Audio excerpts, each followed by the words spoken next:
Most people think the Keukenhof Flower Parade is about tulips. That is the first illusion.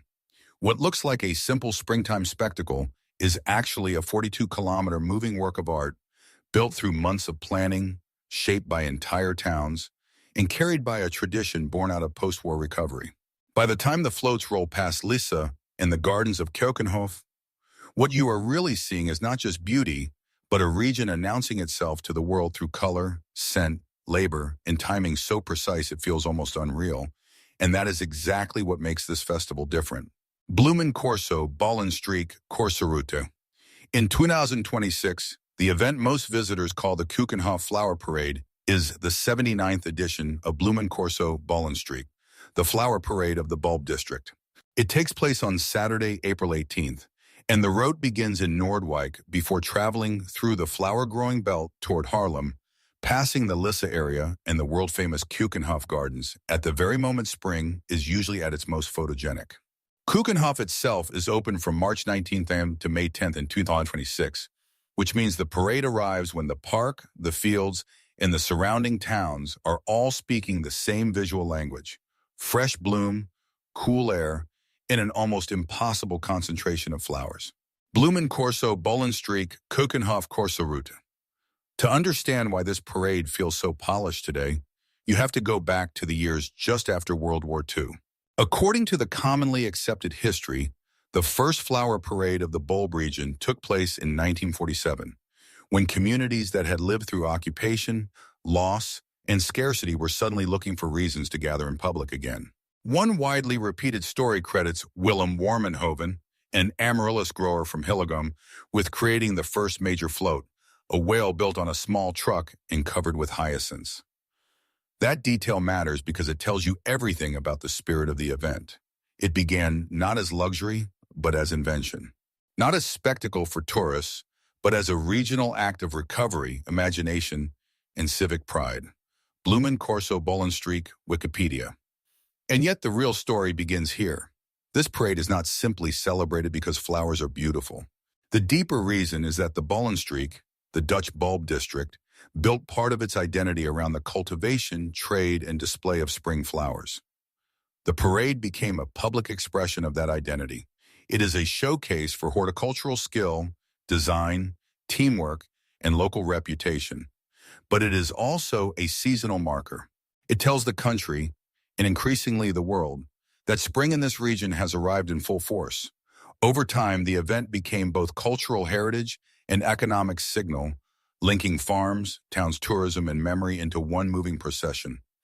In 2021, that long tradition was formally recognized as Dutch intangible cultural heritage. Bloemencorso Bollenstreek. Who celebrates it? In one sense, almost everyone along the route: growers, designers, welders, drivers, school children, marching bands, shop owners, volunteers, local officials, families with folding chairs, day trippers from Amsterdam, photographers, international tourists, and lifelong residents who can tell you exactly where they stood 10 or 20 years ago.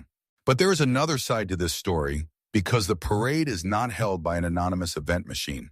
It relies on towns that recognize it as part of their own identity.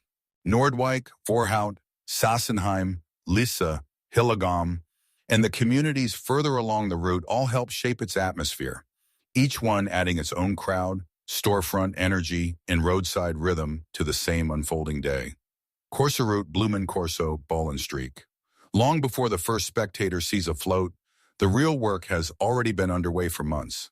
Official organizers note that preparations begin back in the autumn, when teams start drawing, designing, welding, and wrapping the structural forms that will eventually disappear beneath flowers. By the final decoration stage, volunteers are attaching thousands upon thousands of flower heads to the floats, and the process is far more physical than many visitors expect. This is craftsmanship that happens at scale. Metal frames have to hold shape. Surfaces must remain stable during a long route. Patterns need to read from a distance, and every flower has to contribute not only color but texture and rhythm. The parade may last a day, but the engineering begins seasons earlier. Bloemencorso Bollenstreek. One of the most surprising details is that tulips, despite all the branding, are not the only stars here, and often not even the main material. Organizers explicitly describe hyacinths as the principal flower used in decoration, joined by tulips and daffodils. That changes the entire feel of the parade. Hyacinths do not just create color, they create fragrance. In the decoration halls, the air becomes thick with a sweet, unmistakable spring smell, and that sensory element follows the floats out onto the road. So when viewers see a flower parade, locals often experience something broader, not just a visual event, but a moving cloud of season, agriculture, and memory. Yet most people never notice this part, because cameras cannot fully capture scent. Bloemencorso Bollenstreek. By the time Parade Week arrives, the region is already behaving differently. Roads are mapped, viewing spots are claimed, restaurants prepare for a surge of customers, and temporary rhythms take over ordinary streets. The official route page notes that the wider festival stretches across multiple days, not just the Saturday parade itself, and that matters because it gives the event a slow build rather than a single explosive moment. People discuss where to stand, which town offers the best angle, whether to watch the floats in motion, and whether to follow them later down the road. In practical terms, this means parking plans, closed roads, public transport choices, bicycles, and early arrivals. In emotional terms, it means suspense. Corso, route, then morning comes and the atmosphere changes in a way that is hard to fake. In Noordwijk, where the day begins, the light is still soft, the sea air is cool, and the floats look almost too perfect to move. Volunteers make last checks. Musicians adjust uniforms and instruments. Spectators begin to line the route in small pockets that soon become walls of attention. Coffee appears in paper cups. Children are lifted onto shoulders. Along the bulb district, streets that were ordinary the day before now feel as if they are waiting for a procession from another world. But the real power of the morning is not noise. It is expectation. You can feel the entire route tightening toward the same moment. Bloemencorso Bollenstreek Corso route. When the parade finally starts moving, the first impression is scale. Official descriptions speak of about 20 floats and more than 40 decorated vehicles in some editions, accompanied by several bands, and that gives you a sense of how layered the experience is. This is not one float passing a camera and then disappearing. It is a long, carefully paced sequence of motion, each piece with its own design language, each town receiving the same parade at a slightly different emotional temperature. By the time the procession reaches Lissa, what people call the Keukenhof Flower Parade is in full visual command. Flower-covered structures, brass and percussion, polished vehicles, and a crowd that stretches far beyond any single frame. YouTube Corso route. And this is where things become more interesting, because the parade is not driven by one single style. Some floats are playful, some monumental, some abstract, some built around recognizable shapes or cultural themes, but all of them depend on the same basic principle: density. The flowers are not sprinkled on its decoration. They are the surface. They create skin, contour, shadow, and pattern. From a distance, a float reads like a sculpture. Up close, it becomes thousands of individual decisions. A curve is not just a curve, it is a line of color transitions. A background is not just blue or pink, it is a field of carefully placed blooms. The closer you look, the more labor you see. Bloemencorso Bollenstreek YouTube. The visual language of the crowd is part of the story too. Unlike festivals built around a single historic costume tradition, Bloemencorso expresses itself through a mix of civic pageantry and seasonal public style. Marching bands bring the most formal wardrobe: structured jackets, hats, polished shoes, flags, and coordinated movement. Volunteers often wear practical branded layers suited to long hours outdoors. Some local groups add Dutch-inspired dress or themed outfits, especially children and performers connected to a float or town presentation.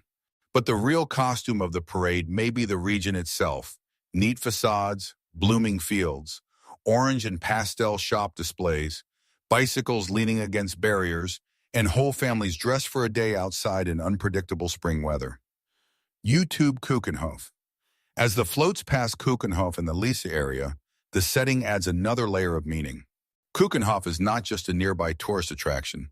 It is one of the great visual symbols of the Dutch spring season, a landscaped environment where controlled horticultural beauty meets mass public viewing.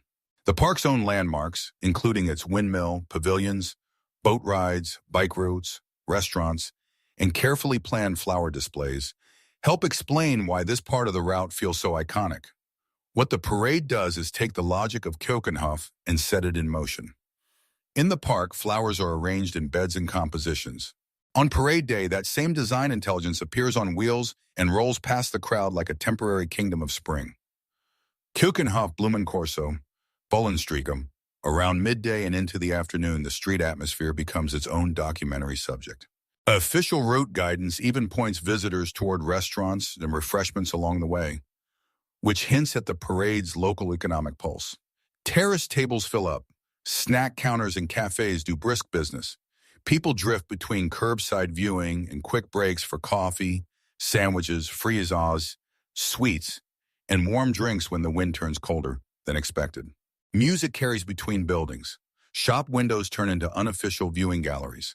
In some towns, the crowd feels like a corridor.